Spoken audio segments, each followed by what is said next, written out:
That sounds true. You figure the family's in for a good laugh? How close are we? I can see from here to here. We just cracked up just looking at one another. If we stay each other too long, we start laughing. We were 18 when we met. You're going to have to do a lot of editing, aren't you? I can see us being on the cutting room floor, all the little snips. We could go for hours, it's okay. Sit down, relax, think about it. Go ahead, Jim. Go ahead. Oh, 1970, I had applied for a graduate program at USC. I saw this beautiful woman sitting there with the most beautiful smile I'd ever seen in my life. I hadn't seen such a beautiful woman with such a beautiful smile in a while.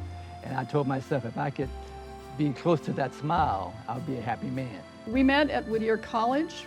Kicked my butt in all of our classes by getting a better GPA than I did, and she thought, oh good, this guy's malleable, I can train him.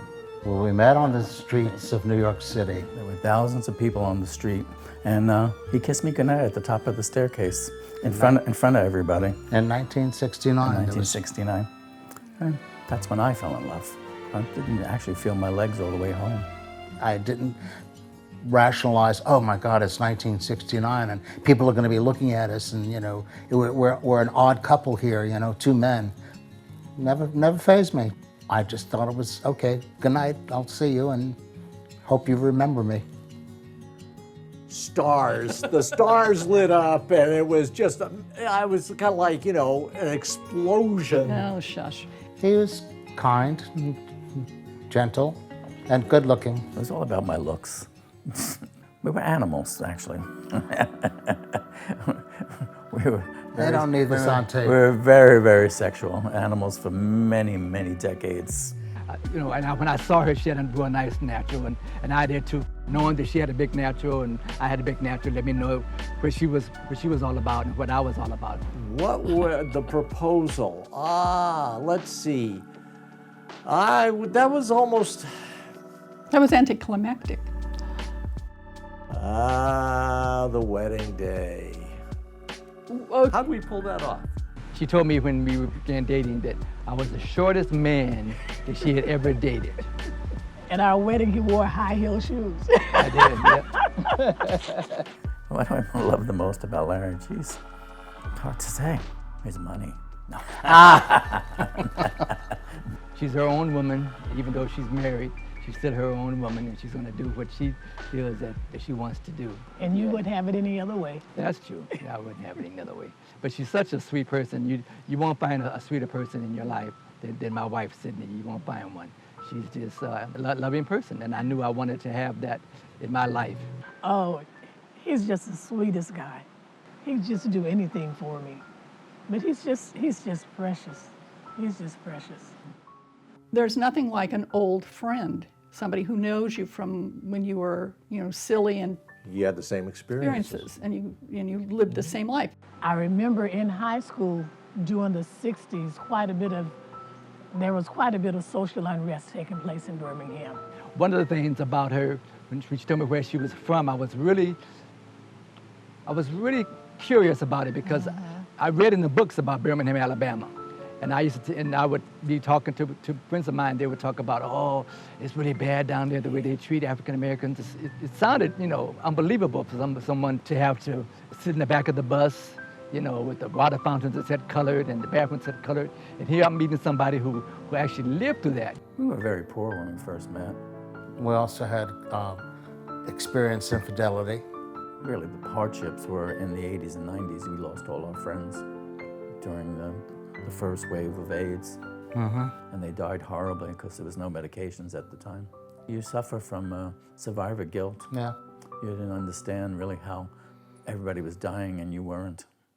Our goal was to help straight people understand gay people, and we've done really well with that. We had a dinner party earlier in the week, and it was a man and a woman. But the woman said to us, well, which one of you assumes the role of wife? And we were like shocked. It's like, what do you mean wife? There's no wife here. We're both husbands, and that's how we have always treated each other. all of a sudden, you know, somebody decides, you know, I don't like this. And it's sort of like, what? What do you don't like? Yeah, I'm unhappy. I'm looking for real. I'm looking for joy. I'm looking for joy out there someplace, and you know, we never let anything build up to where a small problem became a big problem, to where it became an impossible problem. And I always tell people, when you're in a relationship for more than a year and things go bad, bring your best self again, instead of becoming single and bringing your best self again for somebody else. Don't be so selfish with your own ideas and your own ways of going. If you love that person, then you ought to be able to honor their wishes if you can, and if not, work something out so that both of you are happy. And there are times where it's pretty miserable, but if you just walk through, well, you know that, Jim. There are times in everybody's life you have to take a deep breath And just keep moving forward. Yeah, you just say, this too shall pass, or we'll get through this somehow.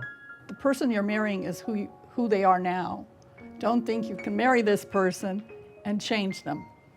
Because we do have a similar background, because we do have similar families, because we've seen love in our families, that, you know, these are things that we emulate in our own relationship. When you get to the end, To 50 years. when you know you live every day as if it was your last, and one day you will be correct, it will be your last, and you look back and you say, was it worth it? And you say, yeah. Did you want to answer her question? What does love mean to me? Having you in my life.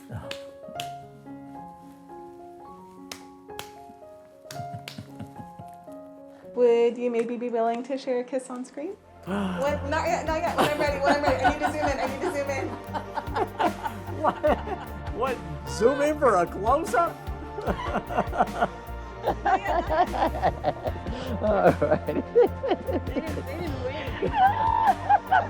Would you perhaps share a kiss on camera? A kiss? Oh. And what if, did the other couple say no? They said yes. We usually kiss. Oh, shut up. She's not ready. What? Let's do it again. All right, thank you, kiddo. Okay.